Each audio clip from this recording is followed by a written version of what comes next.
बिस्मिल्लाहिर्रहमानिर्रहीम। अस्सलाम वालेकुम स्टूडेंट्स। हमारा सब्जेक्ट है इस्लामियात, क्लास है 5, लेक्चर नंबर है हमारा 3 और हमारे सबक का नाम है ग़ज़वा उहद। हमारा जो आज का टॉपिक है वो है ग़ज़वा उहद, कि उहद किसे कहते हैं और ग़ज़वा उहद किसे कहा जाता है। मदीना मुनव्वरा के शुमाल में 5 किलोमीटर के फासले पर एक पहाड़ है जिसे उहद कहते हैं, और इसी पहाड़ के दामन में कफ़ार मक्का और मुसलमानों के दरमियान दूसरा मार्का पेश आया जिसे ग़ज़वा उहद कहते हैं। ठीक है, ग़ज़वा उहद के 2 असबाब, यानी कि ग़ज़वा उहद के असबाब क्या थे, इसकी मैं मेन आपको पॉइंट्स बता देती हूँ कि ग़ज़वा उहद को की वजह क्या बनी कि ग़ज़वा उहद जो था वो पेश आया। ग़ज़वा बदर में जो था ना, कुफ़ार मक्का के जो 70 अफराद मारे गए थे, 70 के करीब ही जो थे वो कैदी मुसलमानों के कैदी थे, जिसकी वजह से कुफ़ार मक्का के दिलों में इंतकाम की आग भड़क रही थी। उसी का बदला लेने के लिए यहूद जो थे वो कुफ़ार मक्का के साथ मिले हुए थे। उन्होंने कुफ़ार मक्का को इस बात पर उकसाया कि वो दोबारा मुसलमानों के साथ जंग करें, और उन्होंने पूरी तैयारी की। ग़ज़वा बदर में जो था वो कुफ़ार मक्का का गरूर जो था वो खाक में मिल चुका था, लेकिन उन्होंने फिर भी अपने वक़ार की बहाली के लिए जो था मुसलमानों से बदला लेना ज़रूरी ख्याल किया।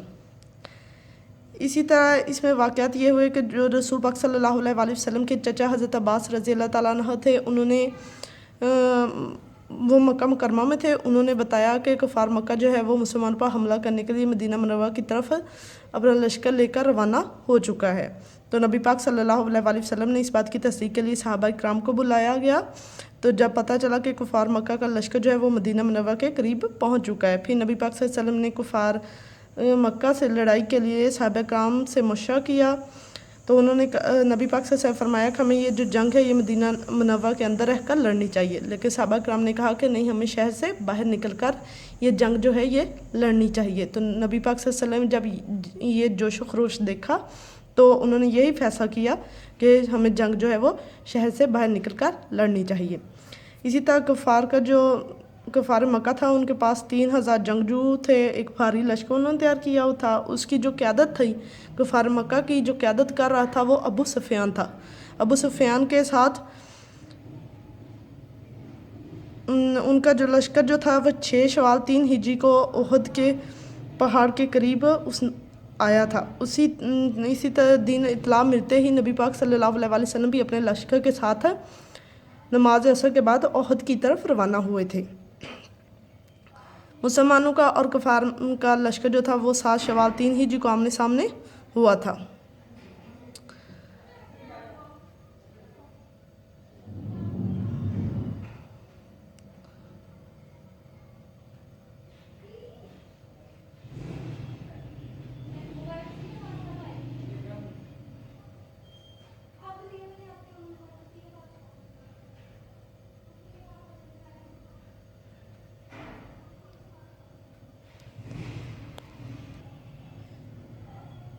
इसी तरह फिर जो जंग थी, जंग की लड़ाई का आगाज़ हुआ। मुसलमानों ने बड़ी बहादुरी के साथ उनका मुकाबला किया। ठीक है, और इस जो जंग थी इसमें ख़वातीन ने बहुत अहम किरदार अदा किया था। वो भी ज़ख्मियों को पानी पिला रही थी, हज़रत आयशा सिद्दीक़ा रज़ी अल्लाह ताला अन्हा और हज़रत उम्मे सलीम जो थी। ठीक है, और ग़ज़वा उहद के जो नताइज निकले थे, उस लड़ाई में जो 70 मुसलमान थे वो शहीद हुए थे। ये जो लड़ाई थी ये फैसला कुन नहीं थी, क्योंकि कुफ़ार अपना मकसद हासिल किए बगैर ही मैदान जंग से वापस चले गए थे। जंग उहद से हमें ये सबक मिलता है कि हमें नबी पाक सल्लल्लाहु अलैहि वसल्लम की हर हुक्म की अताअत करना हम पर लाजिम है।